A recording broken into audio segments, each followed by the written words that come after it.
자, 오늘은 창세기 2장 15절 이하입니다. 같이 읽겠습니다. 여호와 하나님이 그 사람을 이끌어 에덴 동산에 두어 그것을 영접하며 지키게 하시고 여호와 하나님이 그 사람에게 명하여 이르시되 동산 각종 나무의 열매는 내가 임의로 먹되 선악을 알게 하는 나무의 열매는 먹지 말라. 내가 먹는 날에는 반드시 죽으리라 하시니라. 아멘. 자, 그동안 케냐 선교 관련 메시지를 전해드린다고 성경 속에서의 하나님 나라의 대석사 메시지를 잠시 중단하게 되었는데요. 자, 오늘부터 다시 계속 하게 되겠습니다. 자, 하나님 나라 대석사 메시지 오늘이 세 번째인데요. 제목을 같이 한번 읽어보겠습니다. 왕의 자유와 사명. 예. 자, 오늘 이 메시지를 확인하려면 두 번째로 전했던 메시지와 연결해야 하는데요. 이제 이런 거였습니다. 자, 창세기 1장 26절의 말씀. 자, 하나님이 이르시되 우리의 형상을 따라 우리의 모양대로 우리가 사람을 만들고 그들로 바다의 물고기와 하늘의 새와 가축과 온 땅과 땅에 기는 모든 것을 다스리게 하자 하시고, 그러니까 하나님이 이렇게 하자 하시고, 삼위일체 하나님 우리 생각하면 되겠죠. 자, 그래서 이거는 단순히 사람을 만들겠다는 것이 아니라 계획이라 그러죠. 기획. 그런데 단순한 계획이 아니라 목적을 가진 계획이다. 어떤 목적일까요? 아담으로 하여금 왕의 역할을 하게 하는 것.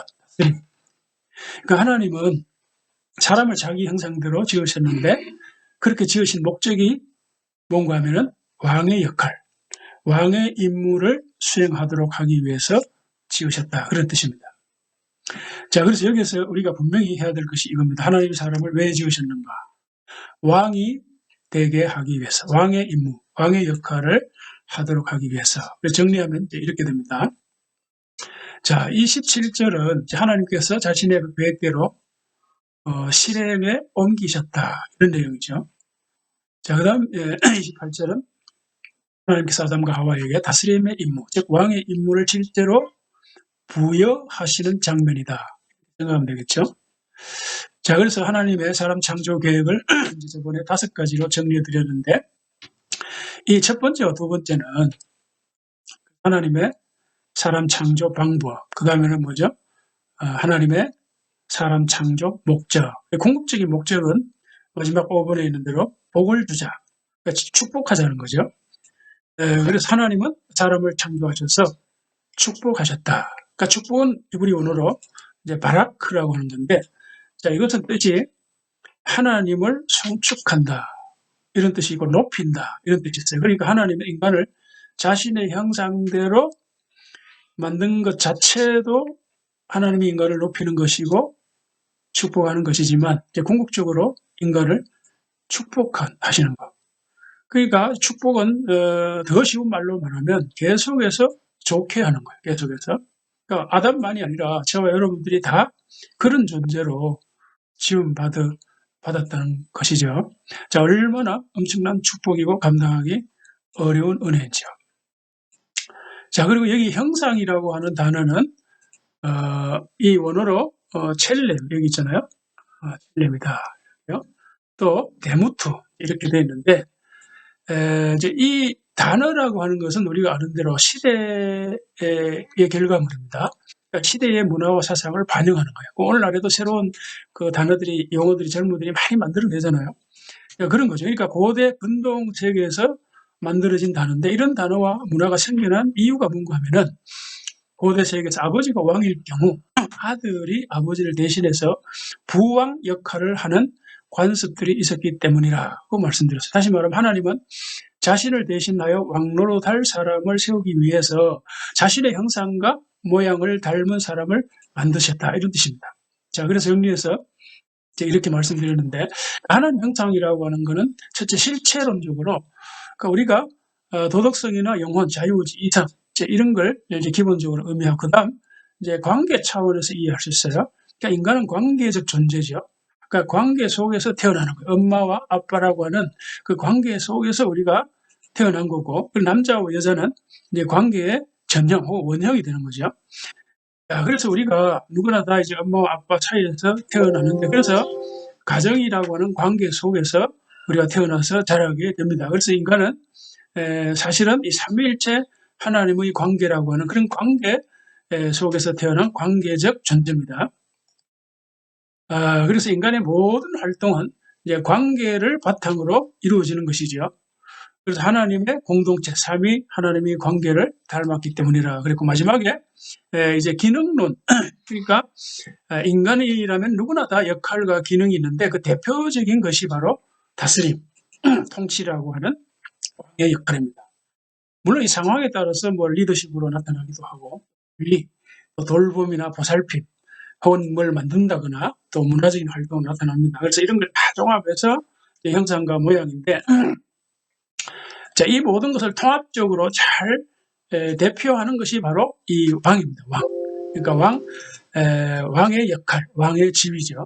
그래서 하나님이 아담과 하와를 자신의 형상대로 만들고 모든 만물을 다스리게 하자, 그렇게 계획하셨다는 건데, 이게 바로 하나님이 우리 인간을 자신의 형상대로 지음받은 것의 핵심입니다. 목적입니다.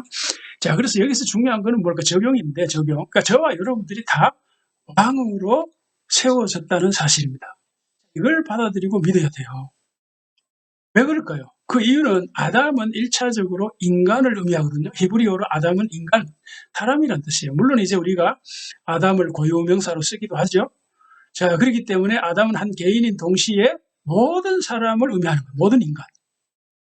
그러니까 이걸 우리가 믿고 받아들여야 돼요. 그렇지 않으면 우리가 창세기가 넘어갈 수가 없어요. 1장, 2장, 그 2장 넘어갈 수가 없어요. 이런 설교를 하는 의미가 없겠죠. 저와 여러분들이 왕입니다. 내가 왕이고 우리가 왕입니다. 아멘. 이걸 믿어야 돼요.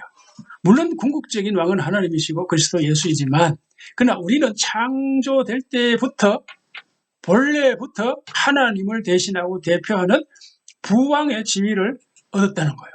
본래부터 그렇게 만들어진 거예요. 그리고 다 사실은 누구나 다 왕의 그 기능이라 할까요? 역할을 어느 정도 하는 거예요. 다 다스리고자 하는 마음이 있는 겁니다. 본능이. 그러니까 예수님이 오신 것은 아담이 잃었던 그 왕권, 왕의 지위를 회복하기 위해서 오신 거예요. 오늘 이 메시지를 분명하게 붙잡으시기를 축복합니다. 그리고 신약으로 넘어오면 믿는 자들을 왕 같은 제사장이라. 제사장의 직분을 더 붙이는 거예요. 믿으시기 바랍니다. 자, 그리고 이것을 이제 오늘 본문으로 연결을 해야 되는 것이죠. 자, 그래서 오늘 메시지 제목이 왕의 자유와 사명인데요. 이걸 조금 더 구체적으로 말씀드리면 왕의 자유, 왕의 선택, 왕의 책임. 자, 이런 메시지로 연결할 수 있는데, 다시 말해 앞으로 어떤 메시지를 어떻게 이끌어갈지 방향을 이제 감지하라고 말씀드렸는데, 복잡하면 그저 잊어버리셔도 됩니다. 오늘은 우선 왕의 자유, 여기에 초점을 맞추어서 말씀을 전하게 되겠는데요. 그래서 오늘 본문은 결국 선악과 문제입니다. 많은 사람들이 궁금해하고 심지어 안 믿는 사람들조차도 왜 괜히 선악과를 만들어서 신이 인간을 괴롭히는가, 뭐 이렇게도 말하고 있지만, 그러나 성경의 메시지를 잘 모르는 소리고, 자, 여기 아주 중요한 메시지들이 많이 숨겨져 있습니다. 앞으로 좀 반복해서 메시지를 전할 텐데요. 오늘 본문을 다시 한번 보시기 바랍니다.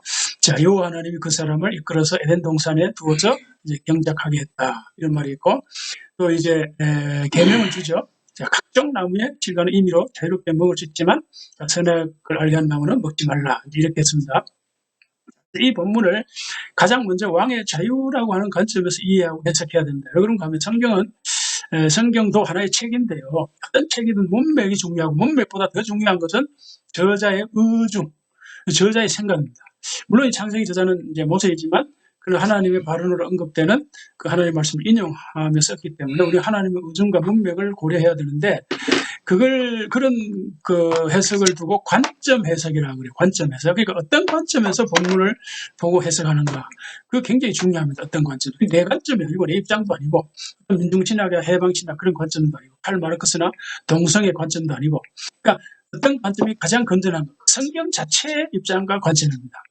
물론 뭐 그것도 우리가 해석하는 것이기는 하지만, 그러나 성경을 객관적으로 놓고 볼 적에 앞서 말씀드린 대로 하나님이 사람을 왜 창조하셨는가, 그 선명하게 드러나잖아요. 다스리게 하기 위해서. 다스림은 왕의 대표적인 역할입니다. 임무입니다. 사명이에요.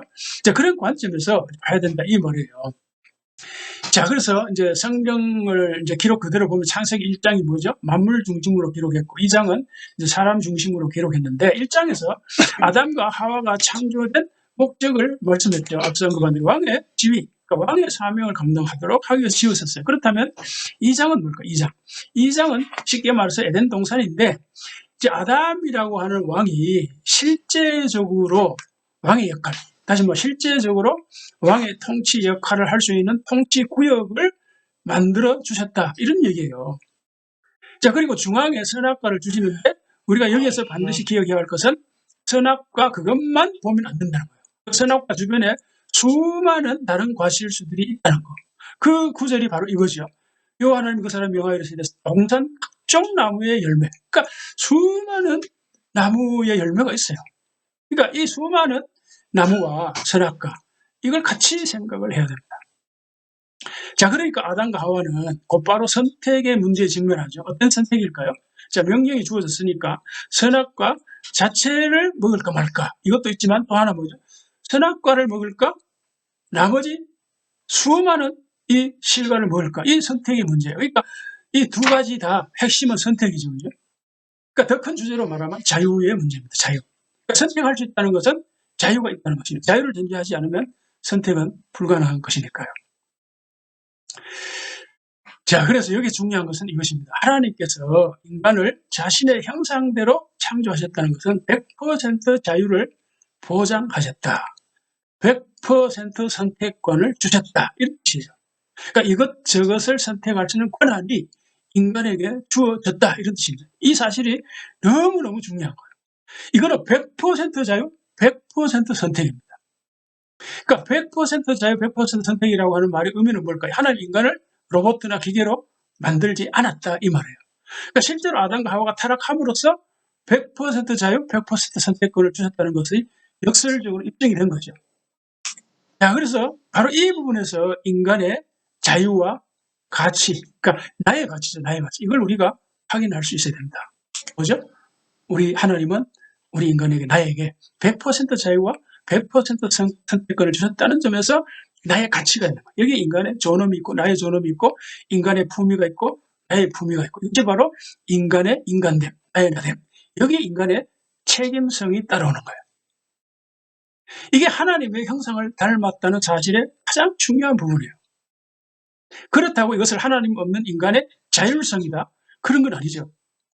그다음 네 마음대로 해라, 그런 것도 아니에요. 인간은 하나님에 의해 창조되었다는 사실 그 자체가 의존적이고 관계적입니다. 그러니까 하나님과의 관계, 인격적인 관계 속에서 우리는 합리적으로, 이성적으로 자유를 유지하고 자율성을 유지해야 된다, 이런 말이죠. 그러나 100% 자유, 풍성한 자유, 풍성한 자유로움입니다. 아담과 하와가 받은 자유의 풍성함을 그림으로 표시하면 이렇게 되는 거예요. 자, 여기서 보는 대로 선악과 나무는 한 그루죠. 나무 한 그루에 주변에 셀 수 없는 수많은 각종 유실수가 있습니다. 그 하지 말라 하는 것도 할 수가 있어요. 왜요? 아담과 하와가 했잖아요. 자, 그러니까 100% 자유예요. 그런데 하지 말라 하는 이 계명을 왜 줬을까? 한 사람이 거기에 관심을 두는데, 근데 인간의 본성이 참 재밌어요. 하지 말라는 것은 단 하나뿐이지 하라는 것은 너무너무 많은데도 불구하고 하지 말라는 것에 관심을 갖는 경향이 있어요. 우리가 평생토록 긍정적이고 적극적으로 사랑해야 할 일만 해도 모자라는 인생인데 언제 부정적이고 안 해도 될 일에 신경 쓸 시간이 있을까요? 자, 그러니까 선악과를 두신 첫째 의미는 뭘까? 인간의 한계를 인식하라. 한계. 그러니까 하나님은 무한하지만 인간은 한계적 존재라는 거예요. 그러니까 너 위에 하나님이 있다. 너는 진짜 왕이 아니다. 부왕. 하나님을 대신한 왕이다. 뭐 이런 메시지가 여기 다 있는 거죠. 내게 주어진 자유는 무한 자유가 아니라 책임 있는 자유다. 그러나 100% 주어진 자유다, 이런 얘기예요. 그러니까 인간의, 우리가 선악과를 보고 하나님을 생각할 수 있어야 된다, 이 말이에요. 그 다음에 아담아, 너에게 주어진 자유와 선택을 어떻게 사용할 것인가, 이런 메시지도 선악과 앞에서 생각할 수 있는 거죠. 그러니까 수많은 메시지가 여기에 숨겨져 있는 겁니다, 사실은. 그러니까 이 선악과 앞에 수많은 질문들이 포함되어 있는 거예요. 우리가 어떻게 살아야 할 건가? 내 인생과 내 삶을 내가 어떻게 자유를 선택하고 내가 무엇을 선택하고 살아야 할 것인가? 수많은 메시지들이 여기 있는데 이게 과거 아담만의 이야기가 아닌 거잖아요. 오늘 우리도 마찬가지예요. 해야 할 일이 있고 하지 말아야 할 일이 나한테 있잖아요. 나에게 자유가 있고 내가 오늘 선택해야 될 일이 있는 거예요. 그러나 아담과 하와는 유혹을 받아 이와 같은 하나님의 선하신 의도를 왜곡한 것이죠. 자, 이 원리와 메시지는 오늘날에도 동일하게 적용되는 거예요. 우리 모든 사람에게 동일하게 하루 24시간, 동일하게 한 주간의 7일, 한 달 30일, 1년 365일이 주어집니다. 이걸 저는요, 생명 타임이라 이렇게 이름을 붙였습니다. 생명 타임. 왜? 시간은 곧 생명이니까. 어떤 사람은 타임 is money라 하지만 저는 타임 is life라고 그래요. 생명 시간이죠. 그렇잖아요? 우리가 하루의 삶은 나의 생명이 생명 타임이에요.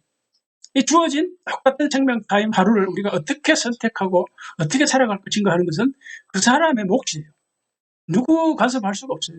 본인에게 주어진 완전 자유, 완전 선택의 문제예요.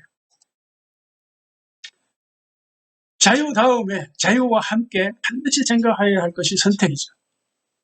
풍성한 자유에는 반드시 선택이 따라오는데 무엇을 선택할 것인가 하는 것은 온전히 본인의 몫인데 본인의 무엇에 의해서 결정이 될까요? 첫째는 뭐 이런 거죠. 그 환경이나 뭐 주변의 지인이나 가족 이런 것들이 그 선택의 요인이 계기가 될 수가 있어요. 그러나 더 중요한 거는 뭐죠? 자기 수준입니다. 자기 수준, 자기 비전, 자기 가치. 그러니까 이런 걸 통합해서 다 자기 수준이라고 할 수 있어요. 그 수준에 따라서 자기 할 일을 선택하는 겁니다. 자기가 가치가 뭔지, 인생이 뭔지, 믿음 생활이 뭔지 결정하는 수준에 따라서 하루하루의 삶, 순간순간의 삶을 선택하는 것이죠. 자기가 가지고 있는 지식과 정보와 경험에 근거해서 하루하루의 삶을 선택하는 거예요. 자신의 비전을 어떻게 설정할 것인가, 내가 남은 생활을 어떻게 살아야 할 것인가, 자기가 결정하는 거예요. 자기 수준에 따라서 모든 자유와 선택을 사용하는 겁니다. 자, 그런데 그게 뭘까? 그러니까 자유와 선택을 결정하는 그게 뭘까? 아담과 하와는 결과적으로 보면 올바른 선택을 못했어요. 자, 왜 올바른 선택을 하지 못했을까요? 결정적인 이유는 뭐죠? 유혹을 받은 거 아니에요? 유혹. 그러니까 유혹의 핵심이 뭐죠? 그걸 먹으면 내가 하나님처럼 된다는 거잖아요. 자, 이미 하나님을 닮았잖아요. 그죠? 이미 하나님의 형상을 가지고 있는 그걸로 충분할 텐데 또 하나님처럼 된다는 말은 과유불급이죠. 그래 그 말에 솔깃해져서 올바른 판단을 하지 못했습니다. 정리하면 이런 게 되는 거죠. 자, 가장 좋은 선택의 원리가 뭘까? 최적의 선택의 원리가 뭘까? 저는 늘 강조하는 게 사도 바울이 적용했던 삶의 원리입니다. 이거는 모든 영역에 다 적용이 되는 거예요. 그 사도 바울의 삶의 핵심은 복음적인데 그게 뭔가 내가 예수와 함께 죽고 예수와 함께 사는 거예요. 자, 여기 보면 오른쪽 그림을 보세요. 중간에 이제 나가 있죠. 여기 나가 있는데 주변에 너가 있습니다. 수많은 너가 있습니다. 자, 이 너는 사람일 수도 있고 혹은 내가 직면한 어떤 문제일 수도 있어요. 아담과 하와처럼 선악과와 유혹의 어떤 문제일 수도 있어요. 혹은 하루하루 나의 어떤 상황일 수도 있죠. 그러니까 이 모든 상황에서 나의 말과 나의 행동을 어떻게 선택할 것인가 하는 선택의 상황에 직면하죠. 그러니까 내가 오늘 뭘 할 건가. 그 가장 좋은 최적의 선택의 원리가 뭘까요? 그건 여기 있는 대로 여기 패패 나도 망하고 너도 망하고 이거 아니고 성패 나는 좋고 너는 나쁘다. 나는 망하고 너는 잘 되라. 이것도 아니죠. 가장 좋은 거는 같이 잘 되는 거죠. 그죠? 승승. 우리 다 잘 아는 겁니다. 그 핵심 원리가 뭘까? 그게 바로 예수와 함께 죽고 예수와 함께 사는 거예요. 자, 왜 그런가 하면 예수와 함께 죽는다는 것은 여러 가지로 해석할 수 있는데 제가 이 오늘 왕의 자유와 왕의 자유라는 이 메시지와 관련해서 드릴 수 있는 건 이거예요. 죽는다는 것은 뭔가 하면은 예수와 함께 죽는다는 것은 내 개인적인 관점 이걸 포기하는 거예요. 그러니까 주관적 이기주의 이런 거예요. 자, 이런 걸 포기하고 뭐야? 더 나은 관점 뭐죠? 객관적이고 보편적이고 대의적인 이걸 취하는 거예요. 그러니까 이게 예수와 함께 사는 길이에요. 자, 여러분 요새 이 정치 현실을 보세요. 다 이 부동산 문제로 걸리잖아요. 근데 다 이제 그런 어떤 부족한 점이 있어요. 누구나 다. 근데 그 핵심 메시지를 들여다보면 바로 이거예요. 그러니까 나의 이익을 이렇게 취할 것인가 아니면 어떤 보편적인 객관적인, 그러니까 너도 인정하고 나도 인정, 누구나 다 인정할 수 있는 그런 길을 선택하는 거, 그 얘기예요. 그러니까 이게 바로 뭐죠? 사도 바울이 살았던 삶의 원리. 내가 예수와 함께 죽고 예수와 함께 사는 길이에요. 그러니까 아담과 하와는 자신의 야망에 넘어졌죠. 개인 욕망이죠. 욕심입니다. 이기주의죠. 자, 그와 같은 개인과 이기주의 야망을 넘어서 그러니까 모두의 이익, 모두의 행복을 선택하고 결정하라는 겁니다. 이게 바로 제가 주장하는 공공간의 원리를 추구하는 삶이에요. 우리가 다 누구나 다 땅을 밟고 살아가듯이, 그죠? 그 땅은 공공간이잖아요. 그죠? 그런 것처럼 이 보편적인 진리, 너도 잘 되고 나도 잘 되는 이 객관성, 너도 인정할 수 있고 나도 인정할 수 있는 이 진리, 이걸 따라서 우리가 살아야 된다. 그래야 모두가 다 잘 되는 거예요. 이게 하나님 나라 삶의 원리, 하나님 나라 문화를 만들어가는 겁니다. 이게 바로 하나님이 아브라함을 통해서 세우시려는 하나님 나라예요. 신약시대 신자들이 추구해야 할 왕같은 제사장의 삶이에요. 그러니까 제사장은 돌보는 거죠. 그죠? 다른 사람을 섬기고 돌보는 거예요. 사람들을 대신해서 하나님 앞에 나아가는 거잖아요. 그러나 왕이에요, 왕. 왕의 가장 핵심적인 통치의 원리가 뭐죠? 객관성이죠. 공평과 정의예요. 그게 무너지면 아무것도 그 왕의 의미가 없는 거잖아요. 자, 한 가지 예를 드리고 말씀을 마무리하려고 하면, 저는 작년 11월부터 줌으로 수많은 강의를 들었어요. 근데 그 많은 강의를 듣고 마지막으로 얻은 결과가 뭔가 하면 1인 기업가의 메신저라고 하는 정체성입니다. 저는 이걸 처음부터 의도한 것이 아니에요. 저는 뭐 1인 기업이 있는지도 몰랐고 전혀 아무것도 몰랐어요. 그러니까 1인 기업이라고 하는 메신저 혹은 또 독서 모임 인도자 이런 것으로 마지막 그 모습이 됐는데, 이런 걸 전혀 몰랐어요. 그래서 일반적인 언어로 말하면 어쩌다 여기 이르렀고, 신앙적인 용어로 말하면 하나님의 인도하심이라 저는 그렇게 믿어요. 이거는 뭐 개인적인 신앙이니까 자, 왜냐하면 제가 처음 인터넷으로 강의를 들을 적에 독서 모임이나 1인 기업이 전혀 몰랐잖아요. 공부를 하다 보니까 독서 모임 인도자가 되면 나한테 맞겠다 이러면서, 그리고 공부를 하다 보니까 1인 기업이 있네. 그러니까 나중에 마지막에 되니까 이런 정체성이 내 안에 저절로 생기더라, 이런 얘기예요. 그러니까 1인 기업 하면 굉장히 거창하게 생각할 수 있는데, 알고 보면 그런 것도 아닙니다. 또 만만하게 볼 것도 아니지만은. 그래서 1인 기업의 핵심적인 의미는 쉽게 말하면 이런 겁니다. 자, 이 여자분은 이제 최서연 씨라고 하는 분인데 간호사입니다. 간호사인데 이 1인 기업가로 변신했어요. 그러니까 이 사람이 이 책에서 1인 기업 이렇게 설명합니다. 제가 생각하는 1인 기업은 스스로 사람을 모집하고 프로젝트를 통해 단돈 1만 원이라도 소득을 발생시켜 본 사람이라고 말하고 싶어요. 그랬어요. 그래요. 그러니까 이 사람 물론 지금 한 달에 1만 원만 수익을 내는 사람은 아니죠. 많은 수익을 내는데, 그러니까 쉽게 설명하면 1인 기업은 자기 혼자서 상품을 개발하고 만들어서 고객에게 합당한 가격에 팔아 이익을 남기는 거예요. 그게 1인 기업이에요. 1인 기업가 혹은 1인 기업이에요. 수익이 많든 적든 그 상관없어요. 자, 그래서 쉽게 말하면 혼자서 경제 활동을 하는 거예요. 다 만들고 팔고 이러는 거예요. 자, 이와 관련된 책들이 요즘 쏟아져 나오는데, 그 중에 오늘 이제 메시지와 관련된 두 권만 소개하고 이제 마치려고 합니다. 자, 마음으로 손님을 대한다, 이런 책이 있어요. 작은 책인데, 최한우라고 하는 한국 사람이 일본에 가서 일본 사업가들을 만나서 그들이 어떻게 사업하는가 그걸 면밀하게 관찰하고 책으로 쓴 건데, 그 사업을 하는 사람이나 직장생활 하는 사람들이 반드시 읽어야 할 필독서입니다. 특히 믿는 사람들이 읽어야 됩니다. 자, 왜 그런가 하면 이제 여기에 사상들이 다 기독교 사상이에요.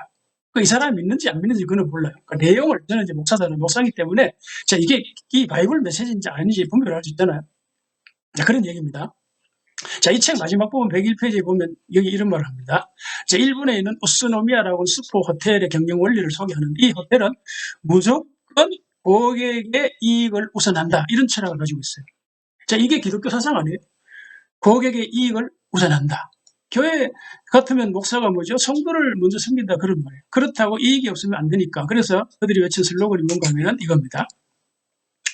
자, 이 101페이지 보면 핵심적인 메시지만 짚어드리는데, 고객의 이익이 회사의 이익이 되는 이 순간을 기적의 순간이다, 이렇게 표현했어요. 이야, 이 기적의 순간. 그렇게 이름을 붙였어요. 자, 이건 이 말의 의미가 뭔가, 이거는 고객들이 이 호텔을 이용할 적에 가성비 100%를 넘어서 120% 안전 충족되게 하는 전략을 말하는 거죠. 자, 그 다음에 이런 책이 있어요. 내 운명은 고객이 결정한다. 저자 박종윤 씨인데요. 이 사람은 인터넷 쇼핑몰의 전설로 알려진 인물입니다. 아주 대단한 인물인데, 이 사람은, 자, 제가 이제 이 책을 가지고 이번 주 목요일 오전 10시와 저녁 8시 두 차례 이제 강의를 하는데요. 관심 있으신 분들은 꼭 들어보시기 바랍니다. 제가 사실 뭐 이 분야에 이름이 있는 것도 아니고 그래서 사람들이 별로 없지만 뭐 한두 사람이라도 이제 강의를 합니다. 그러니까 첫 번째는 저번에 이제 1인 기업과 B급 행진이라는 주제로 강의를 했고, 이번에는 이제 두 번째는 이 책입니다. 무료입니다. 무료. 서비스 하는 거죠. 자, 근데 이 책의 저자는 박종윤 씨인데 이 사람은 크리스찬이 아니라고 들었어요, 제가. 그런데 이 사람이 성경에 나오는 구절을 이 책의 핵심 메시지로 인용합니다. 그게 이제 이거예요. 그러므로 무엇이든지 남에게 대접을 받고자 하는 대로 너희도 남을 대접하라, 이거예요. 자, 이 사람 이런 말을 했습니다. 자, 여기 사람을, 그러니까 남에게 사업을 한다는 것은 결국 사람을 남긴다는 거다. 그러니까 1인 기업과도 마찬가지죠. 그 말이 맞다. 이 사람 인정을 합니다. 근데 사업을 하면서 사람을, 물론 돈을 남겨야죠. 돈을 남겨야 되지만, 그러나 그걸 넘어서 사업하는 사람의 철학을 말하는 거예요, 철학. 그러니까 돈도 중요하지만 어떤 면에 더 중요한 건 사람을 남겨야 된다, 이 말이에요. 그런데, 그래서 이제 경우에 따라서 이제 미치기도 하잖아요. 사람을 남기기 위해서. 근데 이 사람이 하는 말의 메시지는 이거, 사람을 남긴다는 진짜 의미가 뭔가, 이걸 설명하는데, 이게 바로 이제 그거예요. 나에게 유리한 관계로 사람을 남기는 것이 아니라 고객에게 유리한 나를 남기는 거다. 이렇게 설명했어요. 완전히 이거는 생각을 바꾸는 거죠. 생각의 전환, 패러다임의 전환입니다. 이게 바로 요즘 젊은이들이 인터넷 공간에서 사업을 하는 마인드입니다. 여러분, 세상이 이렇게 변했어요. 그렇지 않아 이렇게 돼야 되는 거 아닙니까? 물론 이제 인터넷 쇼핑하는 사람들이 뭐 다 그 사업을 해서 다 그렇다는 것은 아니지만, 적어도 이제 이런 분야에 앞서가는 1인 기업가들의 생각이나 가치나 철학이 그렇다는 거예요. 이게 성경 메시지와 다를까요? 여러분, 예수 믿고 뭐 구원을 얻는다, 뭐 이런 거는 없죠. 그러나 생활 메시지는요, 적용을 하면 이렇게 나와야 되죠. 성경의 메시지가. 일상의 사업을 하는 사람들의 삶에서 이렇게 나와야 되는 거 아닌가요? 성경의 메시지와 전혀 다를 바가 없어요. 그래서 제가 하지연 633이라는 간판을 걸고 인터넷에서 1인 기업 메신저로, 독성의 인도자로 하고자 하는 것이 이거예요. 저는 이제 뭐 지난 40년도 목사지만 앞으로도 이제 목사로서 이런 메시지를 전할 겁니다. 이게 자꾸 생활 메시지. 그러니까 하나님 말씀이, 하나님 나라 메시지가 생활에서 어떻게 나타나야 하는가. 이게 바로 제가 후반 인생에 전하고자 하는 중요한 메시지입니다. 물론 다르죠. 신자와 안 믿는 사람들이 사업하는 게 방향이 다르고 다른 게 많죠. 그러나 그거는 지금 말할 시간이 아니고. 그러니까 실제로 사업이나 일상 삶에서 드러나는 모습이 이런 점에서는 다를 바가 없다는 거고, 어떤 면에서는요, 이 사람 안 믿는 사람이라고 그러잖아요. 그리스도인의 평균 수준을 훨씬 넘어가 있습니다. 훨씬 넘어가 있어요. 그러니까 이런 점에서는 저는 안 믿는 사람 앞에서 부끄러움을 느낍니다. 우리가 개발해야 되는 거죠. 자, 이제 말씀을 마무리합니다.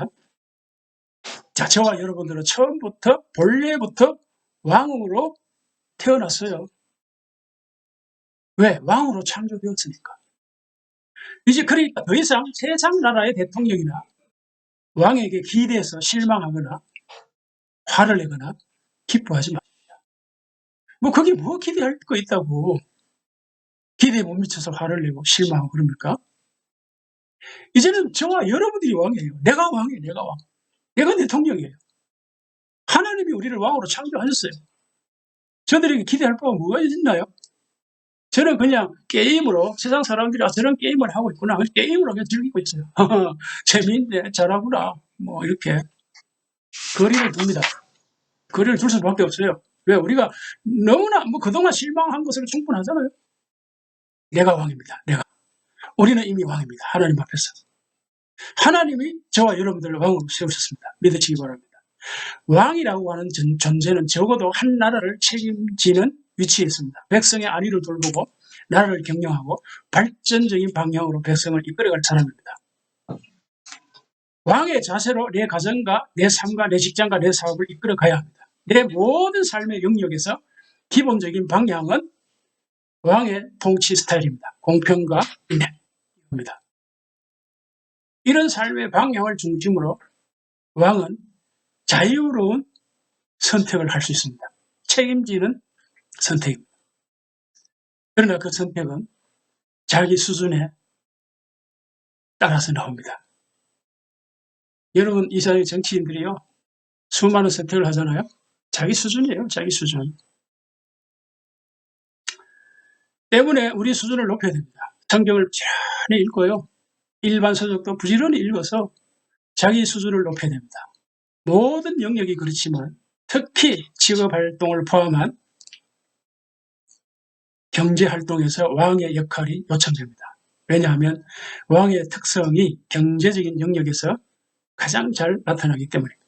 요즘 여러분 대통령은요, 정치만 알아서 안 돼요. 경제를 알아야 되잖아요. 경제 모르고 대통령이 될 수 있나요? 뭐 소속들이 다 알아야 되는 건 아니지만 대충 그래도 본질은 알아야 되고 원리는 알아야, 방향은 알아야 돼요. 방향은 제시해야 돼요. 방향. 그래서 우리 믿는 사람들의 구체적인 선택의 원리가 이거예요. 나에게 유리한 고객을 남기는 것이 아니라 고객에 유리한 나를 남기는 것. 고객의 이익과 회사의 이익이 나의 이익이 만나는 지점. 그런 것이 다 이 그림에서 보여지는 대로 내가 예수와 함께 죽고 예수와 함께 사는 것인데, 이게 바로 윈윈의 길을 찾아가는 거예요. 성경에 다 있어요. 원리는 다 있습니다. 원리는. 몰라서 그렇지. 그러니까 구체적인 방법은 별 수 없어요. 책을 통해서 배워야 됩니다. 아까 소개한 대로 마음으로 손님을 대한다. 내 운명은 고객이 결정한다. 구체적인 거는 그 일반적인 책을 통해서 배울 수밖에 없어요. 그 사람들이 굉장히 연구하고 연구해서 개발해 놓은 거 우리가 배워야 돼요. 방법이 없습니다. 아니면 내가 만들어내든 연구해서 만들어내든지. 이것이 왕으로서는 합리적으로 이성적으로 지혜롭게 선택하는 삶의 원리, 경영의 원리. 그 복음의 원리 속에서 하나님 나라의 문화 속에서 다 들어있어요. 원리는 다 들어있어요. 그 원리만 알아가지고 안 돼요. 아주 디테일하게 좀 알아야 되죠. 그래서 이런 삶의 원리가 저와 여러분들의 선택의 자유의 원리가 되어서 더욱더 복이 되는 삶이 되기를 주의 이름으로 축복합니다.